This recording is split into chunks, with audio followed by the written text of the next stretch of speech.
Mudah-mudahan kerjanya lancar, kuliahnya juga lancar, karena ini mau mendekati akhir kuliah kalian semua ini. Amin, amin. Mudah-mudahan nilainya juga bagus lah. Harapan kita semua itu, Pak. Nilai bagus. Harapan saya juga itu. Kalau nilai bagus saya senang tuh. Ya, karena kalau ini kan nanti tugas akhir kalian ya, membuat proposal soalnya.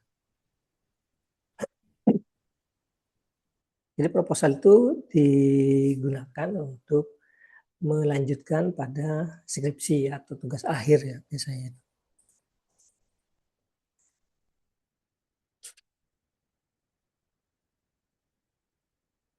Oke, sambil lalu perkenalkan dulu saudara-saudara semua, teman-teman semua, mahasiswa UTI yang berbahagia. Nama saya Dr. Adi Raditya, biasa dipanggil Ara. Silakan saudara-saudara bisa menyesuaikan, bisa mau panggil saya Ara boleh, Ardi boleh, Raditya boleh, asal tidak ada dikanya. Gitu. Nanti dikira pelawak saya. Oke, ini halo Mas David, selamat malam ya. Mas David siapa nama lengkapnya? Biar saya absen dulu ya. Saya David Emir Al-Fakih, Pak. David, oke. Sip. Ya. Maaf Pak, baru selesai sholat, Pak. Nggak apa-apa, saya juga baru selesai juga ini. Siap. Nggak apa, sambil lalu ya. Wah, ini ada di seluruh Indonesia ini sebetulnya ini. Kalau dari ininya ya, lokasinya. Mudah-mudahan nanti lancar Mas David juga. Amin. Kuliahnya juga bisa cepat dimudahkan. Ya. Jadi separuh perjalanan hidup terselesaikan ini.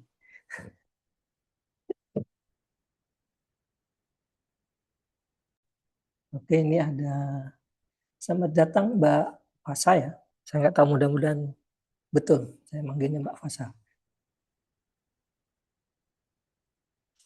Nah, ini ada Mbak Fasa.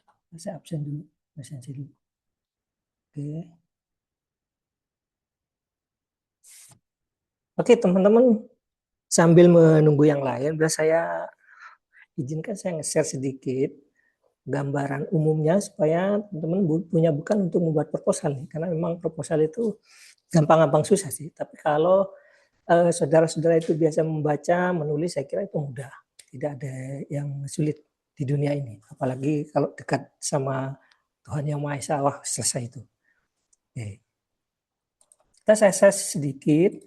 Nanti ini saya bagikan di grup ya, kalau memang teman-teman mau butuh PPT ini.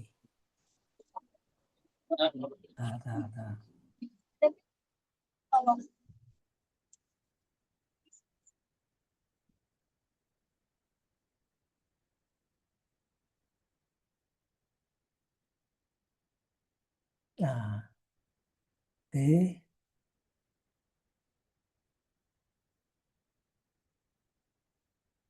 Kelihatan ya? Sudah terlihat PPT-nya? Sudah, Pak.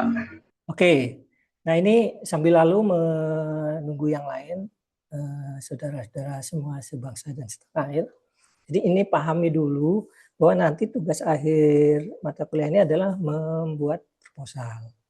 Nah, kalau kalian sudah mengikuti semua mata kuliah, saya kira membuat proposal itu secara konseptual gampang.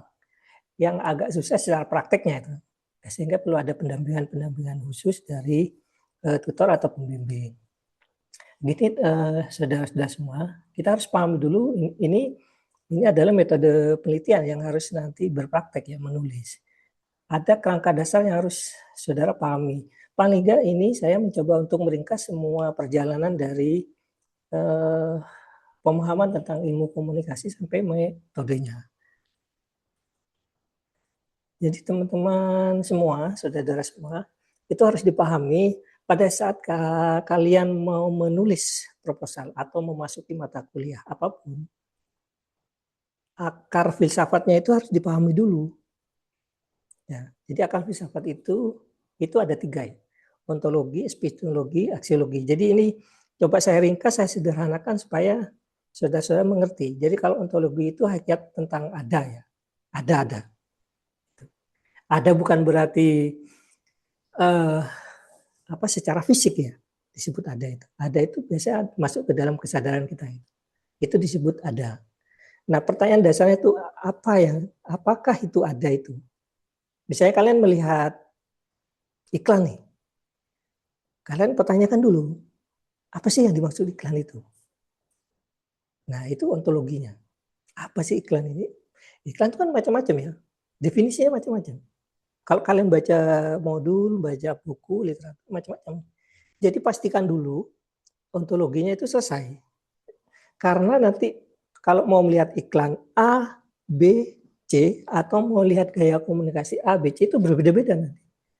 Bisa satu topik yang sama, tapi sudut pandangnya beda.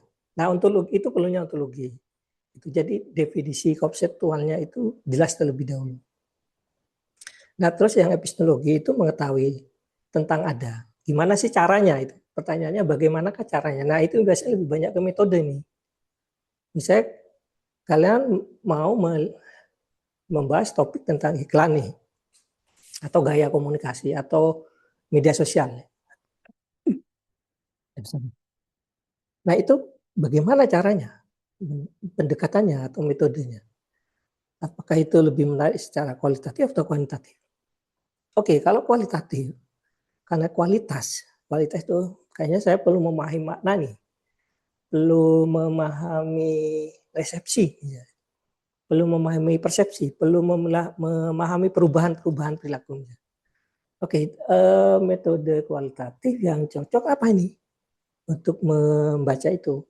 Cara untuk memahami atau mendekati, mencari pengetahuan tentang iklan tadi, tentang gaya komunikasi atau tentang media sosial. Macam-macam, kualitatif itu banyak sekali ya. Ada studi kasus, ada fenomenologi, ada etnografi, ada life history, analisis wacana, semiotika, macam-macam. Nah, itu nanti dipakai oleh saudara semua untuk menentukan metode yang tepat untuk melihat tentang tadi topik bahasan. Kalau ini aksiologi, yang ketiga itu tentang nilai, apa sih manfaatnya? Misalnya kalian, apa sih manfaatnya kuliah di ilmu komunikasi UT? Selain ijazah ya. Apa maksudnya? Oh, saya punya ilmu. Oh, saya punya soft skill misalnya, keterampilan untuk menganalisa, sehingga ilmu saya bisa bermanfaat di perusahaan, jadi PR, jadi jurnalis, jadi humas misalnya. Nah, itu aksiologi. Nah, ini hanya gambaran umum dari filsafat ilmu tadi ya.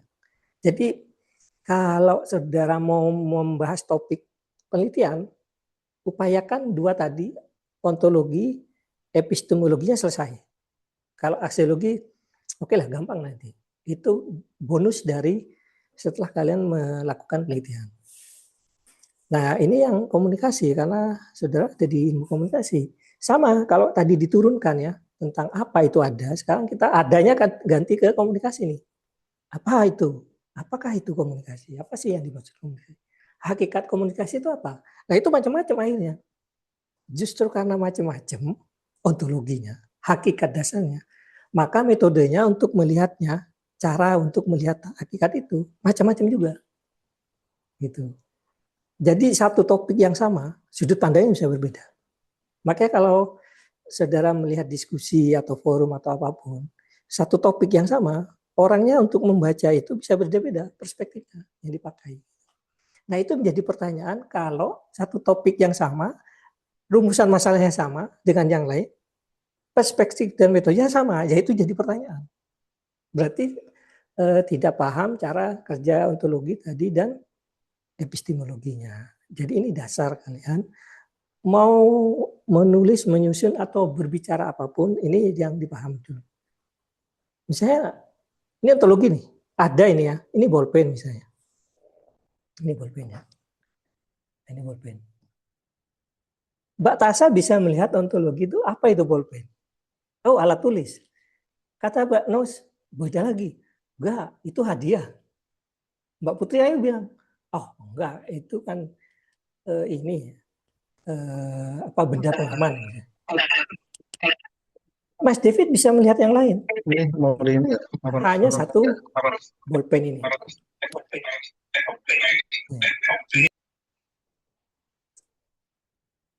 Nah sekarang caranya bagaimana? Mau melihat bolpen ini secara diukur, itu kuantitatif dengan angka, atau secara kualitatif, menyelami tentang keseluruhan maknanya, kesadaran tentang ini.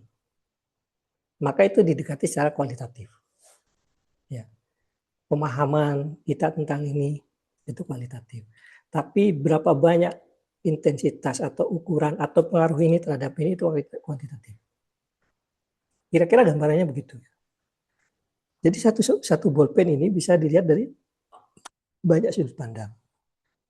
Oke, nanti saudara-saudara bisa itu dipraktekkan di pembuatan outline ya, outline proposal.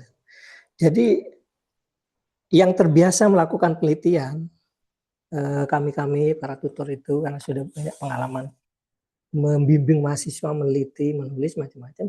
Begitu saudara menyodorkan outline ke kita, dari judul rumusan saya itu kelihatan.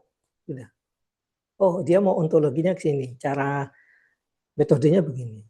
Itu sudah kelihatan alurnya. Maka kalau ada yang keluar alur itu biasanya diperbaiki. Oh, ini meloncat, ini harusnya ke kualitatif nih, jangan ke kuantitatif. Jadi diperbaiki, diarahkan. Jadi gambarannya begitu. Nah, ini sebenarnya agak sedikit mengulang sih. Saya bisa disebut meringkas dari beberapa teori yang sudah kalian pelajari ya di ilmu komunikasi. Kalau saudara membaca semua modul itu paling tidak itu berasal dari 3 pandangan tokoh ini nih, ilmu komunikasi.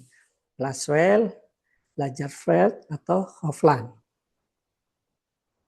Kalau yang Lasswell itu satu arah komunikasi nih. Kalian kan sering mendengar komunikasi itu apa? Itu tentang who, say, what, to whom. Siapa mengatakan apa pada siapa. Dan apa efeknya? Itu satu arah itu. Satu orang lain, ada media di sini, nyampe satu arah. Oke, kalau yang Lagerfeld itu 2 arah. Jadi orang sebagai media. Opinion leader ya menyebutnya sebagai.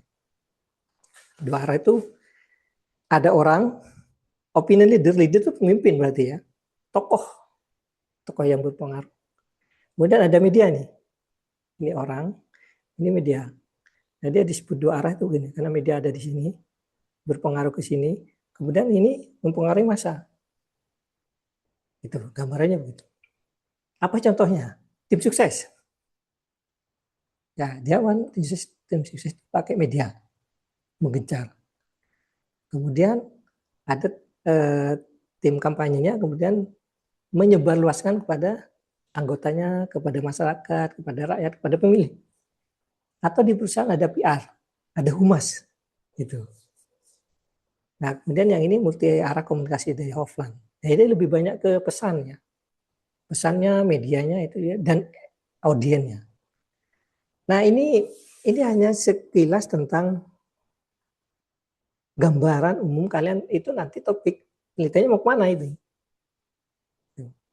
Oh, kalian mau ngambil ke satu arah komunikasi, percakapan misalnya. Oke, nggak apa-apa. Oh, ke 2 arah, ke opinion leader atau ke media, nggak apa-apa. Oh, atau mau ke PR, nggak apa-apa. Tapi jangan sampai ke strategi pemasaran. Itu jadi ekonomi akhirnya.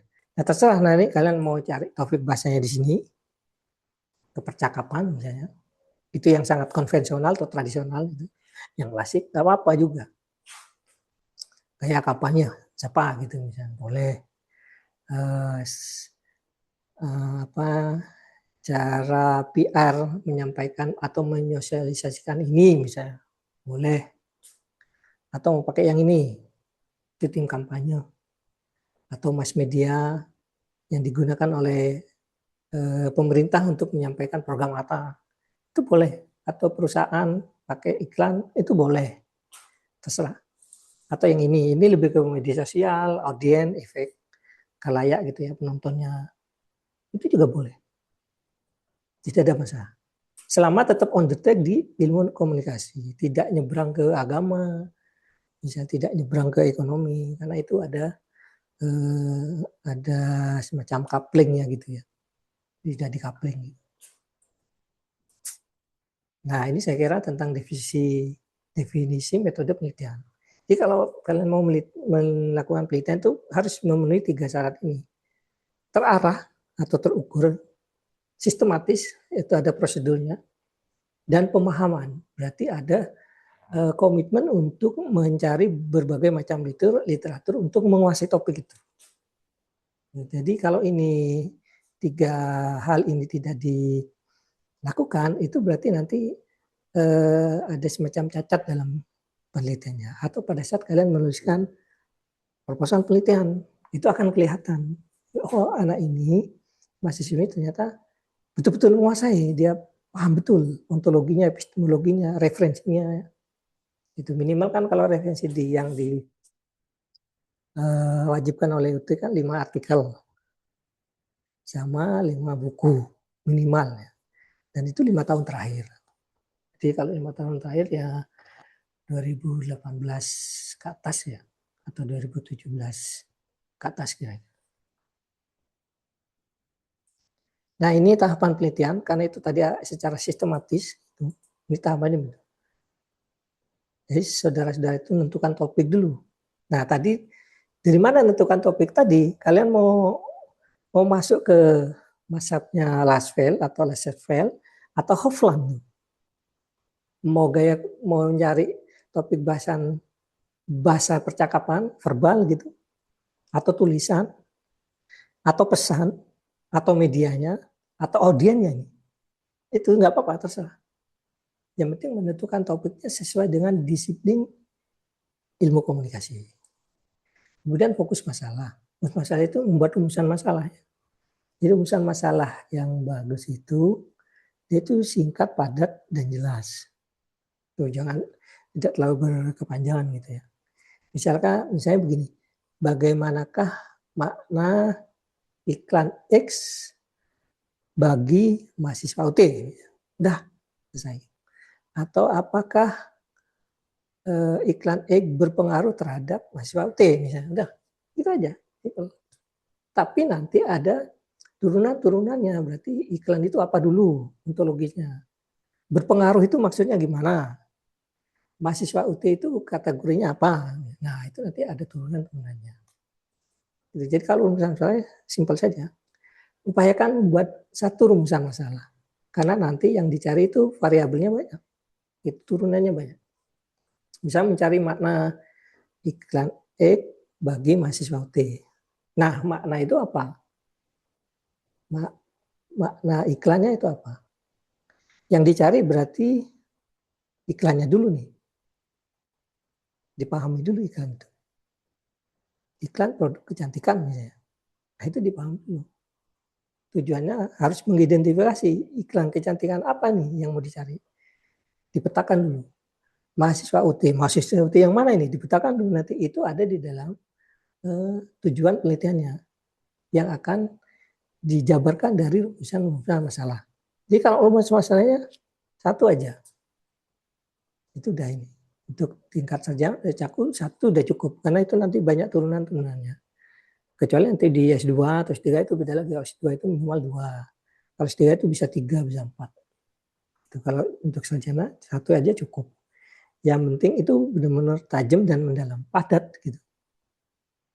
Ya, kemudian rancangan metode nih, mau pakai desain apa? Kuantitatif kah atau kualitatif kah? Jadi upayakan saudara-saudara perhatikan apakah ini handal untuk menjawab rumusan masalah topik bahasan tadi. Kalau mau mengukur berapa tingkat persentase, saya kira kuantitatif oke lah. Itu hanya memetakan awal, hanya mengidentifikasi berapa banyak. Ya. Tapi kalau memahami perubahan kesadaran, gaya hidup, identitas, atau resepsi halayak audiens, kualitatif lebih handal daripada di kuantitatif. Nah, kemudian koleksi data ini nanti berkaitan dengan tadi cara mengoleksi datanya, mencari datanya, mengumpulkan datanya. Biasanya 3 hal teknik ya, wawancara, observasi, dokumentasi. Itu sudah paling umum. Nah, ini kemudian yang berkaitan dengan teori. Kalau kuantitatif itu rata-rata teorinya di awal. Karena, mengapa? Karena dia seperti pengamat dari atas gitu ke bawah.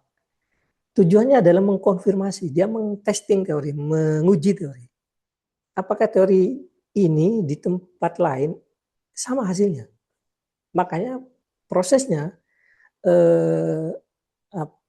orientasi dari teori yang di awal, testing teori itu adalah mengkonfirmasi. Oh ternyata sama ini di tempat lain. Oh ternyata beda, tidak ditemukan kesamaan misalnya. Nah ini biasanya lebih banyak ke kuantitatif nih. Yang disebut dengan pendekatan deduktif dari atas ke bawah. Gitu. Itu kuantitatif rata-rata model pengamat lah. Di atas gedung itu dia melihat dari bawah. Dia melihat dari atas menuju ke bawah. Dia menilai, kemudian mengkalkulasi. Kira-kira. Kalau kualitatif itu kayak model penggambaran. Jadi lihat dulu di lapangannya dari bawah tanah. Kemudian menyusun metodenya. Kemudian mencari teori yang relevan. Tujuannya apa? Merekonstruksi kesadaran, merekonstruksi pemikiran. Menyusun sebuah pemikiran yang khas. Yang bisa jadi itu berbeda dengan temuan teori yang sebelumnya. Itu. Nah itu jalan masuk penelitian. Nah ini topik ya. Tentang topik sebenarnya saya mencoba meringkas saja. Supaya nanti saudara-saudara punya gambaran umum. Dan yang penting adalah selalu mencoba. Karena itu perlu pendampingan. Nanti ada tugas kan di sana. Di web itu ada tugas. Bikin outline, nanti bikin kerangka dasar proposal, kemudian menyelesaikan proposal dengan utuh, mendesain penelitiannya itu harus dicoba terus-menerus. Makanya kemudian ada web, ada diskusi itu, ada pendampingan, ada grup WA juga. Saudara-saudara bisa memanfaatkan fasilitas itu semua yang diberikan gratis dan cuma-cuma buat kalian semua selama menjadi mahasiswa di UT. Jadi mahasiswa itu namanya maha itu udahlah fasilitasnya diperlengkapi semua. Nah ini topik penelitian. Topik itu area riset tadi ya. Jadi lingkaran risetnya, fokusnya di mana. Nah, topik penelitian yang menarik itu ya tadi menumbuhkan gairah, menarik perhatian. Pribadi, publik atau disiplin keilmuan. Nah, kalau pribadi itu kan kalian punya rasa ingin tahu yang besar. Kayaknya saya ingin meneliti ini menarik. Saya ingin tahu lebih dalamnya. Oke. Kalau publik itu yang lagi viral misalnya sekarang di era medsos atau lagi hangat dibicarakan di seminar, di diskusi publik, di jurnal-jurnal. Kalau disiplin keilmuan ini mengikuti peminatan, arah minat dari komunikasi UT misalnya. Karena tiap kampus itu punya peminatan beda-beda ya. Apakah ini mau ke medsos misalnya atau mau gaya komunikasi percakapan, itu nggak apa-apa. Oke. Ini untuk topik ya, topik penelitian. Nah ini menyusun topik. Ini menyusun topik itu gampang-gampang saja. Biasanya ada dua ini yang saya ringkas dari beberapa literatur. Mau menulis bebas atau menulis metodis. Kalau bebas itu biarkan kata-kata itu mengalir apa adanya. Misalnya tiba-tiba kalian kepikiran kayak ini menarik ya. Udah tulis aja dulu. Melatih menulis itu penting karena itu akan mempertajam cara sistematika pikiran kalian bekerja. Tulis saja, nulis bebas. Gak usah koreksi, tulis aja dulu. Selama 10 menit, bisa tiap hari menyempatkan 10 menit. Nah itu nanti setelah free writing itu selesai, baru kemudian masuk ke yang menulis metodis. Mengumpulkan literatur, membaca, kemudian memahami, kemudian berdiskusi, kemudian mengoreksi. Oh ini terlalu luas, dipersempit. Itu. Jadi kalau kalian sedang penelitian akhir itu memang sebaiknya lebih banyak ketemu dengan teman-teman yang sudah berpengalaman atau teman-teman yang senasib seperjuangan, karena itu bisa berdiskusi. Kalau kalian sendirian berdiskusi sama tembok, susah juga itu nanti untuk menyelesaikan masalahnya. Bukan menyelesaikan masalah, tapi menambah masalah itu nanti. Tuh. Nah, ini topik penelitiannya itu bisa pakai call friend. Call friend itu akronim ya, singkatan. Visible itu bisa dilakukan. Bisa dilakukan maksudnya mampu nggak kalian melakukan topik itu, memilih topik itu dalam jangka waktu misalnya 3 bulan. Kalau kalian penelitian itu kan bisa 2 bulan, 3 bulan, kemudian menyusun laporan penelitian. Sanggup nggak dengan harus berbagi waktu dengan bekerja misalnya. Kalau nggak sanggup jangan memilih topik yang itu. Misalnya topik tentang gaya komunikasi tim sukses Bupati A misalnya. Itu agak susah ngatur waktunya. Karena kalian harus ketemu dengan orang-orang penting. Nah, itu. Cukup nggak waktu misalnya 3 bulan? Kalau nggak cukup, ganti saja. Cari topik yang lebih visible, lebih bisa dilakukan. Relevan, interesting tadi, menarik minat, bergairah. Etis itu artinya ya tidak berunsur menyinggung-nyinggung sara, misalnya, sensitif. Ya. Narrow itu tidak terlalu luas, harus betul-betul spesifik. Misalnya medsos, mau meliti tentang konten medsos. Medsos itu terlalu luas masih. Medsos apa ini? Medsos itu banyak, ada IG, ada Facebook, ada TikTok, ya. Ada Twitter, ada YouTube. Nah, yang mana? Karena bagian-bagian turunan atau topik dari medsos yang dipersempit itu juga banyak sekali ragam penelitiannya. Semakin spesifik, semakin bagus. Itu. Dan itu mempermudah kalian mencari literatur. Itu mereview literatur. Nah, jadi jangan yang terlalu luas. Ini disiplin tuh berkaitan dengan pengembangan keilmuan. Nah, upayakan itu harus mencari kebaruan. Baru itu bukan berarti apa yang ditulis saudara itu benar-benar baru, belum pernah ada topik yang itu, tidak. Sebelumnya sudah ada, cuman saudara bisa menemukan apa titik celah yang bisa disanggah atau bisa dilengkapi dari penelitian sebelumnya. Itu namanya kebaruan, itu novelty. Nah, kemudian supervisor itu dosen pembimbing, tutor gitu ya. Bisa kalau pakai supervisor itu lebih banyak curah pendapat, diskusi, ngobrol gitu.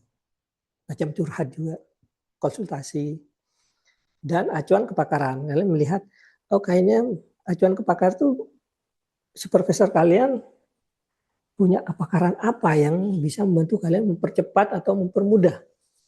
Kayaknya Bapak ini fokus di audien misalnya. Dia ahli sekali audien. Yaudah ikuti aja. Ngambil audien. Supaya nanti bisa diarahkan. Nanti teorinya kamu begini aja, metodenya begini, itu lebih baik. Karena kepakaran itu berarti dia sudah banyak pengalaman untuk menulis penelitian dan meneliti di lapangan. Kira-kira ini kalau mau menentukan topik itu ya. Pakai friend. Nah ini yang literatur. Nanti jelas saudara-saudara akan mencari literatur nih. Nah literatur itu artinya kumpulan studi yang telah dilakukan sebelumnya dan dipublikasikan. Ya. Jadi ini prinsipnya seperti saya bilang tadi, studi masa kini itu dibangun dari studi masa lalu. Jadi tidak mungkin kalian menyebut bahwa ini betul-betul baru. Pasti ada tadi kajian pustaka, minjem dari penelitian sebelumnya, ngambil dari teori sebelumnya untuk direkonstruksi atau direplikasi. Nah, kegunaan literatur itu tadi mempersempit topik. Jadi yang terlalu luas, misalnya medsos, carilah referensi tentang medsos. Oh, ternyata di referensi itu ada TikTok, ada Facebook. Ternyata banyak penelitian. Udah, TikTok aja. Jadi literaturnya dipersempit ke TikTok misalnya, atau ke Facebook. Kalau itu media sosial. Atau kalau misalnya yang gaya percakapan gitu ya, bahasa percakapan. Oh ini tentang gaya komunikasi interpersonal atau antarpersonal, tatap muka. pakai bahasa lisan atau bahasa isyarat, ya udah berspeech saja. Itu komunikasi antar personal tuh maksudnya antar personal apa? Antara ayah atau ibu, atau dalam keluarga antara guru atau guru pada murid atau murid pada guru kan. Itu harus dipersempit misalnya. Oke. Nah, ini lokasi-lokasi untuk menemukan literatur strateginya ya. Kalian bisa lihat di tanda panah. Kalau mau cari inspirasi literatur bisa mencari di lokasi informasi populer, media massa itu. Dengerin radio, lihat televisi, baca majalah, koran dan sebagainya. Itu akan menambah referensi kalian. Atau media sosial, dengerin berita online, podcast dan sebagainya. Itu bisa menumbuhkan inspirasi.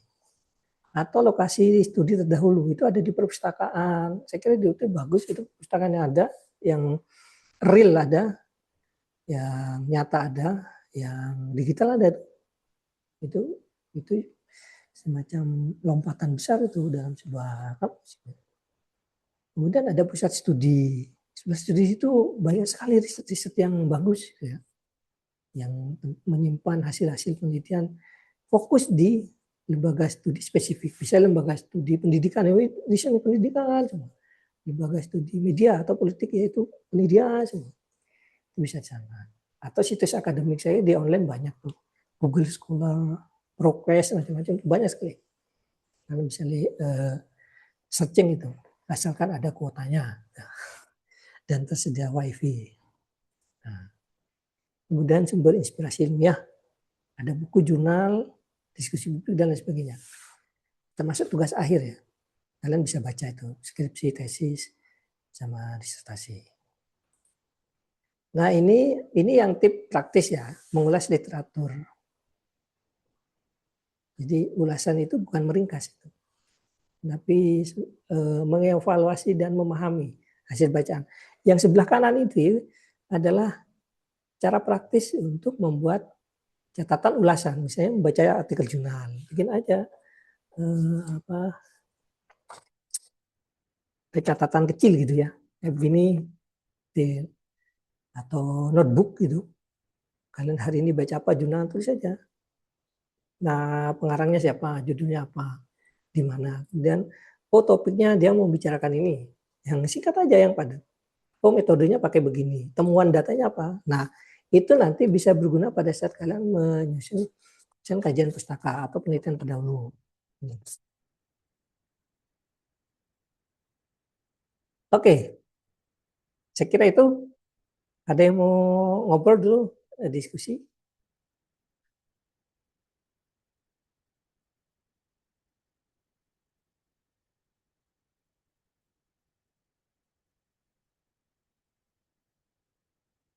Nah, saya sambil lalu absen dulu.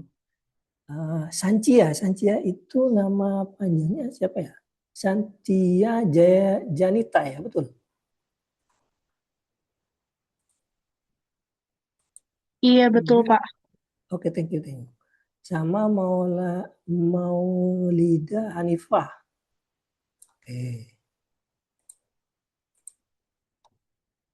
Siapa lagi di sini?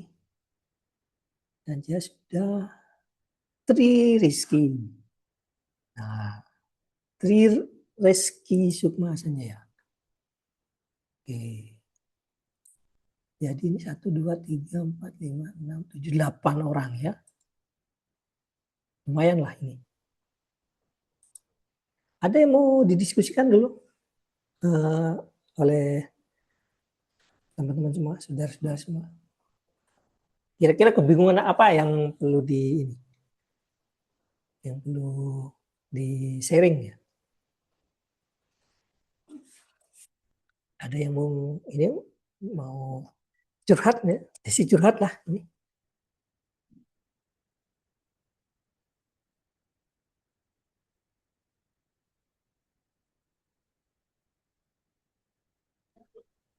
Izin bertanya, Pak. Oke, Mas David, silakan. Jadi untuk di semester 6 ini, metode penelitian itu kita baru mengenal saja atau sudah mulai menyusun, Pak? Nah, oke. Kalau ini karena praktek, Mas David dan saudara-saudara semua sudah mulai mencicil tuh, menyusun, karena tugas akhirnya adalah proposal.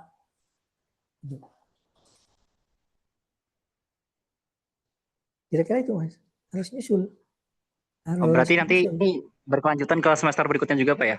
Betul. Ini proposal itu adalah langkah awal saudara nanti mau menulis skripsi. Kalau proposalnya sudah jadi, skripsinya malah cepat nanti. Itu. Oke, baik Pak, terima kasih Pak. Sama-sama.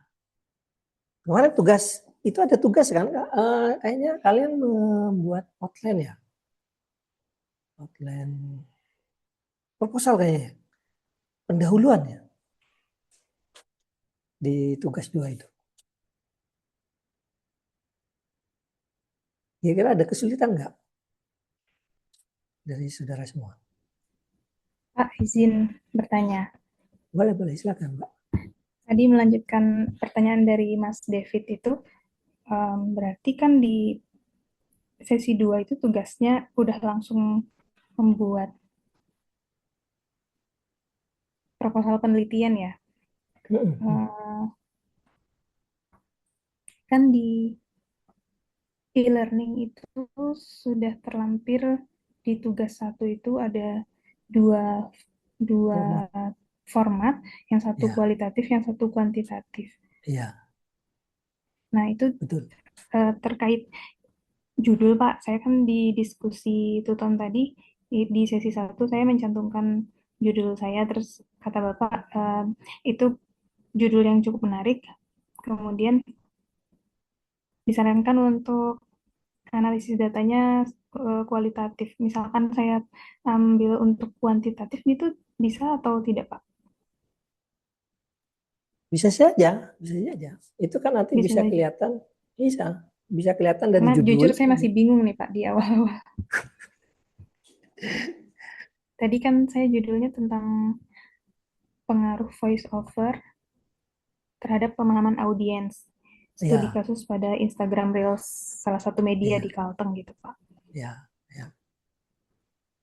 Itu bisa aja, bisa, bisa Oke. pakai kuantitatif bisa. Yang penting nanti itu akan kelihatan pada saat kalian membuat latar belakang. Itu akan kelihatan. Desainnya itu kualitatif apa kuantitatif. Kalau judul mungkin orang masih bisa mengira-ngira ya. Kalau ada pengaruh, pengaruh itu biasanya lebih ke kuantitatif pada umumnya ya. Tapi juga ada juga pakai pengaruh tapi juga kualitatif. Karena Oh, paradigma bisa ya, Pak? positivis bisa, masih bisa. Karena ini persoalan paradigma filsafat ilmu ya. Positivisme itu rata-rata menganggap semuanya bisa diukur. Makanya kuantitatif itu filsafat ilmunya positivisme. Tetapi filsafisme itu juga berpengaruh kepada kualitatif. Makanya istilah berpengaruh itu masih dipakai di kualitatif yang klasik. Tapi kualitatif nggak ada angka. Itu masih boleh. Masih lumrah itu. Makanya kalau yang punyanya Mbak Nos itu saya tambahkan ada studi kasus. Studi kasus itu kualitatif sekali. Gitu. Oh, Tapi di oke. depan kan pengaruh. Gitu. Keunggulan Mbak Nos misalnya ya, keunggulan pakai studi kasus, Mbak Nos hanya meliti di satu lokasi. Spesifik gitu ya, Pak ya? Iya, satu lokasi. Itu lebih mudah kalau studi kasus. Nggak pakai kalau fenomenologi itu terlalu luas, tapi itu hanya ragam pendekatan aja. Ciri studi kasus ada satu kasus khusus yang sangat fenomenal atau implosif. Implosif itu menimbulkan banyak pertanyaan atau kontroversi. Misalnya. Itu jadi studi kasus. Oke, baik, Pak. Nanti dipikirin saja, dipikirin baik-baik.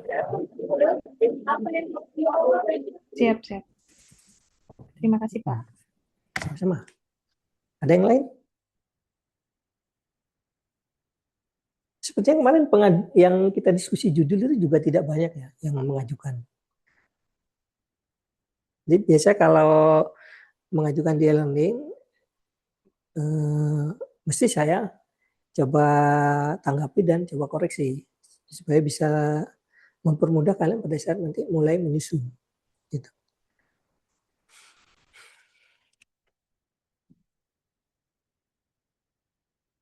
Oh iya Pak, terkait judul itu kan ada ketentuan hanya boleh 7 sampai 10 kata ya. Ya, Ketentuannya tidak boleh lebih.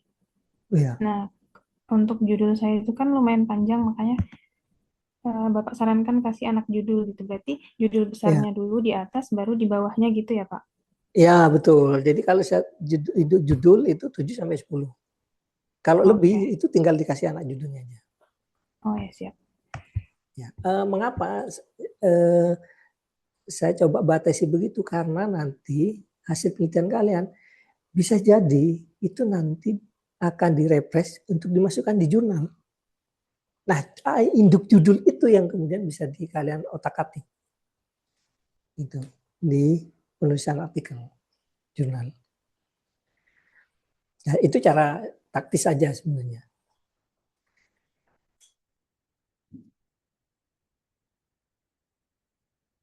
Oke, ada yang lain atau masih menunggu ilham masuk dulu untuk menentukan topik penelitian? Ada, itu tadi sudah saya jelaskan di ini ya. Mau pakai apa topiknya, Glasspen atau offline macam-macam. Apa perlu PPT-nya nanti saya share di grup? Boleh, Pak. Siap Pak, boleh Pak. Ya, nanti saya share ya. Iya, Pak. Terkait diskusi yang judul penelitian itu, Pak. Saya juga baru ngisi tadi, Pak. Mohon maaf. Soalnya waktu saya mengerjakan sesi 1 sebelumnya itu minggu kemarin, itu belum ada diskusinya, baru surat permohonan. Nah, tadi saya baru cek lagi, mau ngerjain sesi 2, ternyata ada baru lihat juga. Jadi mohon maaf baru ngisi tadi, Pak. Oke. Oh ya juga Tadi minta kalian itu bimbingannya. boleh nanti saya koreksi sekalian saya coba benahi ya dari. Oke, baik, Pak. Juga ada tugas ya, tugas 2 itu terkait outline ya kalau nggak salah. Bikin outline ya kalian. Iya betul Pak. Ya, kalau outline itu kerangka dasar.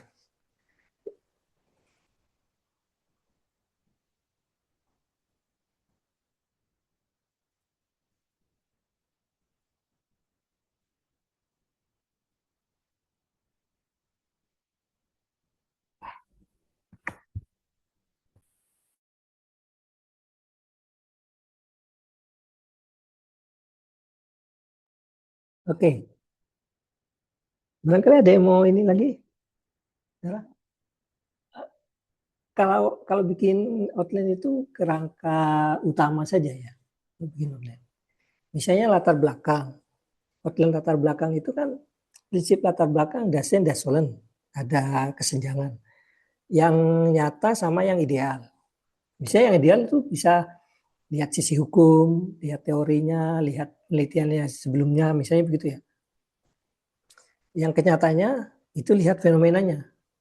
Kalau ada kesenjangan, maka di situ bikin outline-nya. Oh ternyata yang ideal itu secara hukum ini, secara teori begini, secara ini. Kenyataannya di lapangannya begini-begini. Nah itu outline. Kira-kira gitu. Sudah punya gambaran nggak tentang ini outline-nya? Sedikit Pak. Jadi, gini, kasih contoh misalnya doom scrolling ya. Kecanduan itu. Oke, doom scrolling itu secara ideal begini. Doom scrolling itu sebenarnya negatif. Oke, kita posisikan negatif ya. Supaya mudah aja. Doom scrolling itu negatif. Karena kecanduan. Sekarang kita lihat idealnya. Idealnya dari doom scrolling itu, harusnya orang tuh ngapain sih? Itu supaya tidak doom scrolling, harusnya ngapain? Biasanya idealnya orang harusnya ngisi waktu produktif, ya. Kan ideal gitu. Secara hukum begini, karena ada undang-undang ini. Secara teori begini, secara teori orang harus produktif tuh begini-begini. Itu ideal semua itu. Tapi di anak muda misalnya ada doom scrolling. Nah, berarti itu sudah bertolak belakang. Itu namanya kesenjangan antara desain dan desolan. Pak, kalau untuk referensi ini kan di tugas 1 ini diminta untuk minimal 10 referensi yang relevan. Dipublikasikan dalam 5 tahun terakhir, 5 diantaranya artikel jurnal dan selebihnya dari buku ya. Ya. Itu wajib ya Pak, minimal 10 itu, atau itu hanya kayak Ya, itu standar. patokannya? Enggak, emang standar di kampus-kampus nih. Oh, oke.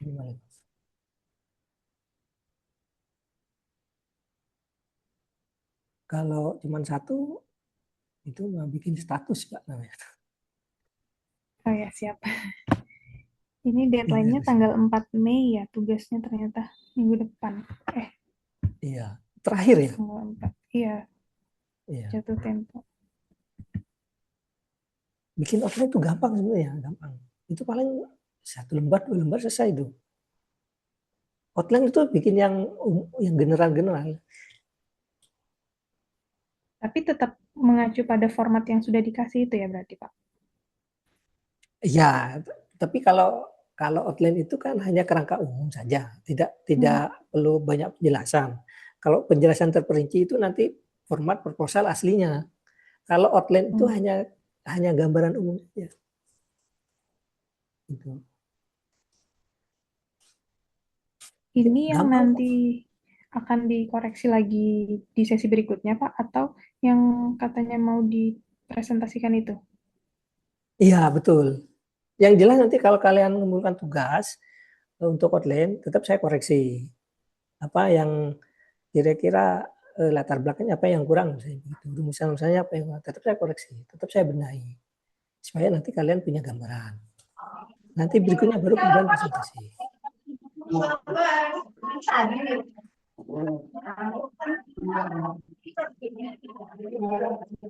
Itu. Kalau begitu berarti penilaian akhir nanti ini berdasarkan dari tugas 1 ini juga ya Pak? Iya, karena itu kan maksudnya begini, tugas akhirnya kan bikin proposal. Supaya kalian itu tidak kesulitan, makanya kemudian dipilah tahap per tahap itu menjadi tugas. Pertama, topik. Nanti ada lagi bikin latar belakang. Nanti ada lagi. Nah itu artinya nyicil tugasnya. Begitu udah di akhir, kerangka outline-nya itu sudah jelas semua, kalian sudah punya banyak referensi, tinggal ditulis, jadilah proposal. Gitu. Makanya UT itu begitu. Jadi tugasnya itu nyicil per minggu. Nanti kalau biasa nulis nyicil, jadi deh 10-15 halaman jadi proposal, selesai.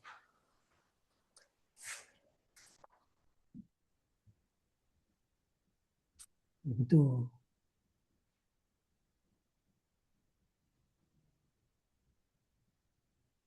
Jadi nabung kalian itu sekarang nabung latar belakang dulu. Nabung salah, nabung ini. Nanti kemudian diurai jadi proposal itu. Begitu maksudnya. Kalau Daripada ketentuan yang referensi tadi itu minimal 10 Pak, misalkan dengan judul yang sudah ada itu tapi referensinya nggak nyampe 10 misalnya, apakah harus ganti judul atau gimana ya? itu dia makanya harus lebih banyak sering membaca. Tadi mengunjungi situs, banyak kok topik kalian itu banyak. Percayalah banyak. Tinggal butuh keuletan saja sih untuk mencari itu. Misalnya lokasinya yang nggak ada ya, tapi topik bahasanya medsos toh. Medsos misalnya. Medsos di Kalteng. Kaltengnya nggak ada nih. Begitu searching kok Kalteng nggak ada, ya udah fokusnya di medsos itu. Kaltengnya berarti lokasi baru bagi kalian. Tapi penelitian terdahulunya tentang medsos sudah banyak gitu. Udah punya gambarannya? Udah Pak, kurang lebih. Ya, jadi maksudnya kalau 5 atau 10 kesusahan itu nggak mungkin kesusahan karena sumbernya literaturnya banyak, di arsip digital banyak, di perpus banyak, di pusat studi banyak, di artikel jurnal banyak. Tidak mungkin kekurangan. Malah harusnya 10 itu terlalu sedikit sebenarnya. Nah, yang bikin bingung kalian itu kan sebenarnya lokasi tuh. Kok lokasi Kalteng saya searching nggak ada. Pindah dong, digeser. Apa topik bahasanya? Kalau Kalteng misalnya kan lokasinya. Kalau lokasinya nggak ada, tapi topik bahasanya media sosial ya, yang dicari media sosial itu topiknya. Itu literaturnya. Ya, punya gambaran kan, paham kan? Ini kira-kira.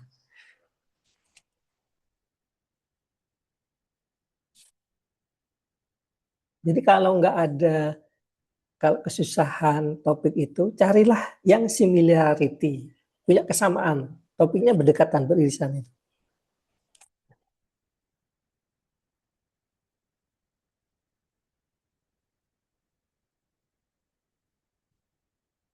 Gitu.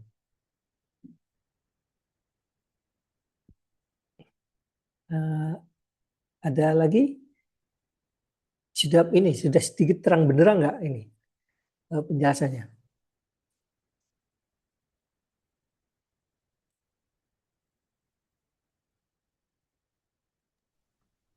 Ya, sedikit Pak, mulai Ya, menggabungkan. bisa kok. 10 itu sedikit sebenarnya karena 5 jurnal, kemudian 5 buku itu sedikit sekali. Coba dibuka di Google Scholar ya. Itu kan lebih banyak bahasa Indonesia atau bahasa Inggris, bahasa Indonesia lah. Pasti aja misalnya kalian Mbak Nose mau meliti tentang pengaruh apa sih tadi, apa voice apa? Voice over Pak. Voice over. Nanti cek aja di Google voice over misalnya. Itu kan topik utamanya. Lihat aja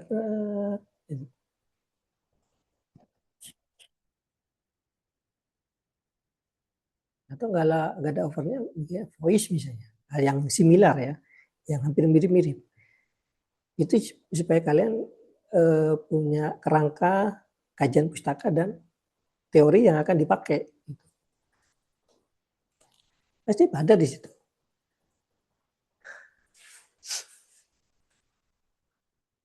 Kalau nggak ada ya pergi ke ini, ke ProQuest. ProQuest itu banyak itu riset Asia internasional banyak itu.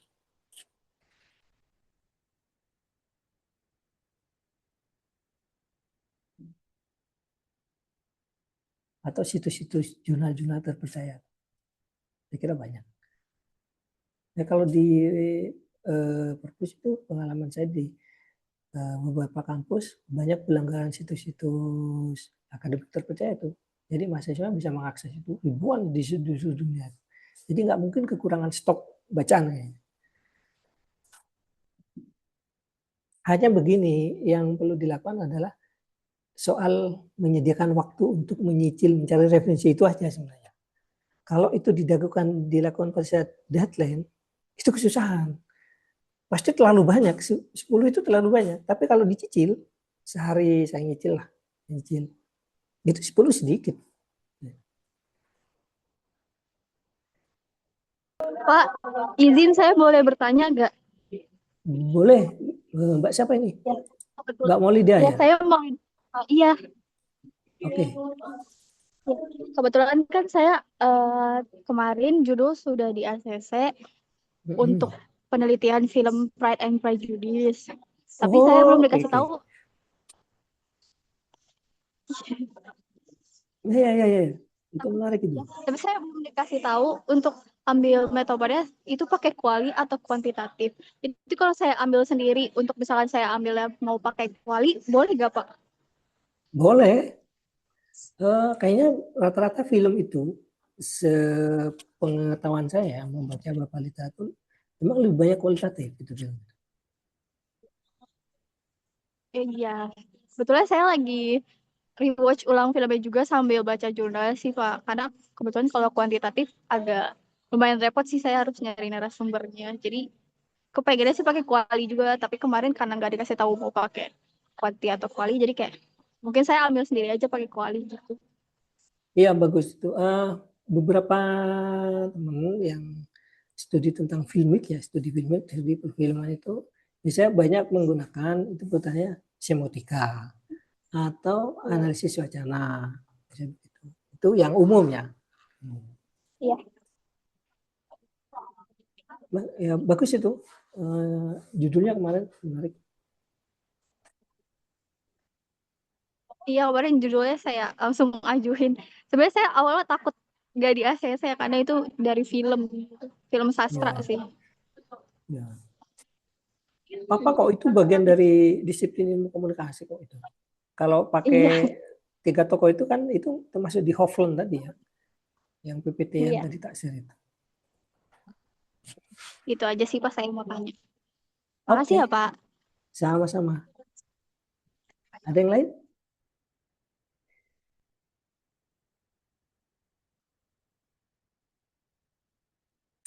Tugas sudah ini semua untuk sudah banyak yang mengirim di forum ini, yang bikin outline.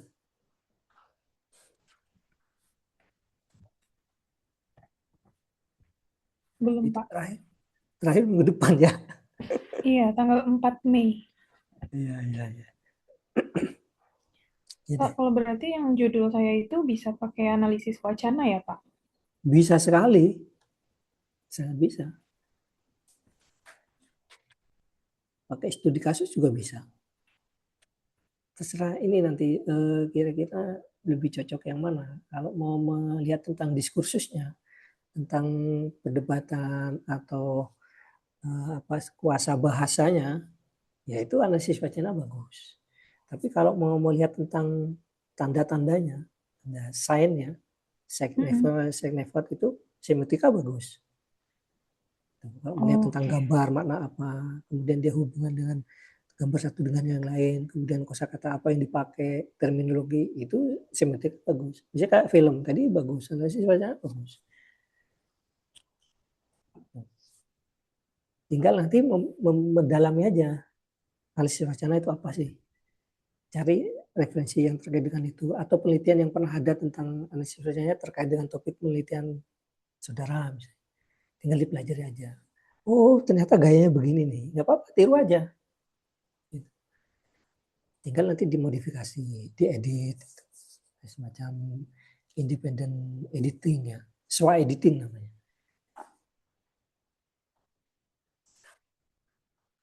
Gitu. Saya yakin kalian bisa lah. Kemarin yang menyerahkan judul ke saya itu lumayan bagus sudah, lumayan sudah lumayan menarik ya dari sisi pembuatan judulnya. Tinggal mungkin disederhanakan, dipadatkan saja. Nah, ini pelajari contoh-contoh artikel atau penelitian yang punya topik yang sama dengan kalian. Saya punya apa semacam punya gambaran gitu untuk menyusunnya bagaimana. Memang butuh latihan kalau proposal itu membuat proposal penelitian. Apalagi nanti laporan memang butuh latihan menulis, membaca. Jadi semua mata kuliah kalian dari semester 1 sampai terakhir sekarang itu semuanya diuji di proposal penelitian dan skripsi. Sebenarnya tuh masih bingung, Pak, karena memulainya juga kan eh, masih masih apa ya, masih bayang-bayang gitu lah. Cuman karena masih bingung memulainya gimana dan belum terkonsep juga, akhirnya yang mau ditanyain juga bingung mau nanya apa. Nah, itu dia sejak awal kalian itu diminta untuk membaca artikel jurnal atau contoh proposal apa saja yang berkaitan dengan komunikasi supaya punya gambaran-gambaran umumnya. Sekarang itu yang jadi kesulitan itu karena belum terbiasa berpraktek saja. Oke.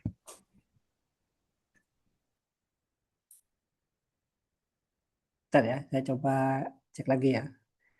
Ini udah kelihatan nggak, Beh? Slide-nya. Sudah Pak.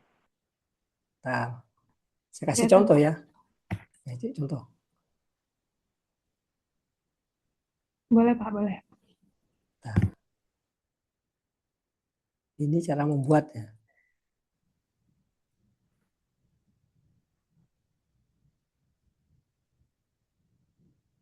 Saya ngambil judul misalnya eh,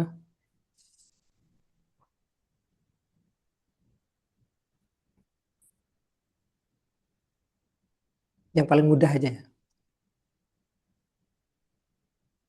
Ini umum nih, masih umum nih. Nanti anak judulnya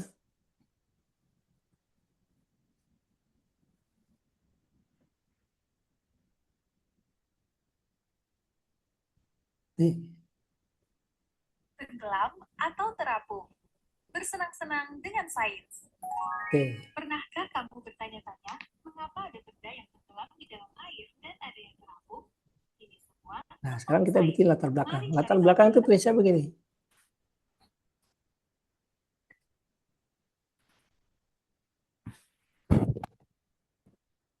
Ini aja.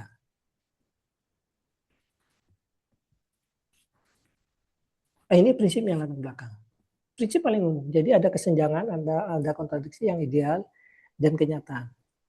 Yang ideal itu dari mana yang disebutnya? Ideal. Ideal itu bisa kita ambil dari satu, hukum, norma, teori, kebiasaan. Itu ya. Kenyataan dari mana? Data, fakta, kehidupan sehari-hari, dan lain sebagainya. Oke. Udah punya gambaran ya di sini ya. Ini prinsipnya. Sekarang kita bikin susun kalimatnya. Latar belakang. Idealnya, misalnya ini ya, tapi tidak harus begitu ya. Idealnya, mahasiswa punya tanggung jawab belajar semaksimal mungkin. Karena tugas sehari-hari mereka adalah membaca dan menulis. Oke, ini ideal. Memang tanggung jawabnya belajar ya. Nah, sekarang kita lihat kenyataan. Ini cuma gambaran aja. Tetapi di UD khususnya jurusan ilmu adalah seberapa banyak barang yang dikemas di dalam komunikasi, sebuah benda. mahasiswa semester 6 banyak yang kecanduan pet. So, misalnya begitu. Ya.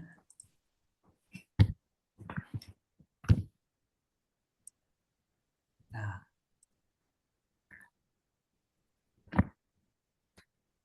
Jika dah. sesuatu itu berat dan Nah, memiliki banyak barang di dalamnya, yang di sini ini yang ideal kan? tenggelam. Tetapi Ini ideal nih.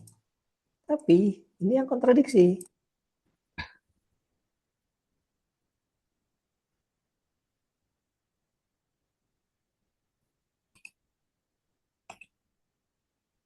Nah, ini baru latar belakang. Ini hanya contoh, hanya sebagai outline ya. Ini outline kayak gini, ini outline kayak gini. Tapi jika sesuatu Nanti itu tinggal dirinci penjelasannya. Punya gambaran nggak sudah? Tetapi jika sesuatu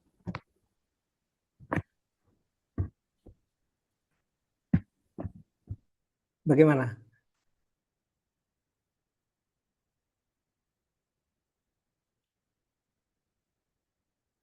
Mbak Nos sudah punya gambaran? Jadi contoh tadi saya langsung ngasih contoh. Siap, sudah Pak. Ya, atau cukup untuk malam ini? Salah sementara cukup, Pak. Oke.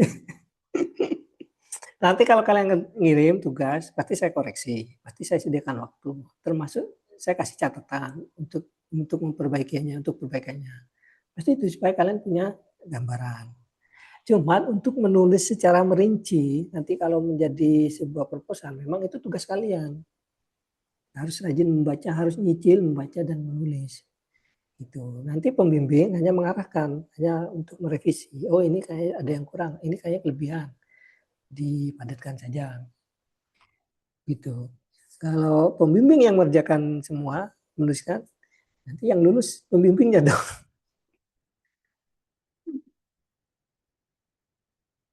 Tuh. Oke, saya kira gitu ya. Nanti kita bisa lanjut di diskusi. Nanti PPT-nya saya serahkan saya berikan di grup WA ya. Siap Pak, Untuk terima bekal kasih kalian. Pak. Ya. Sama. Selamat malam semuanya. Assalamualaikum warahmatullahi wabarakatuh. Waalaikumsalam warahmatullahi wabarakatuh. Selamat malam, Bapak. Terima kasih. Ya.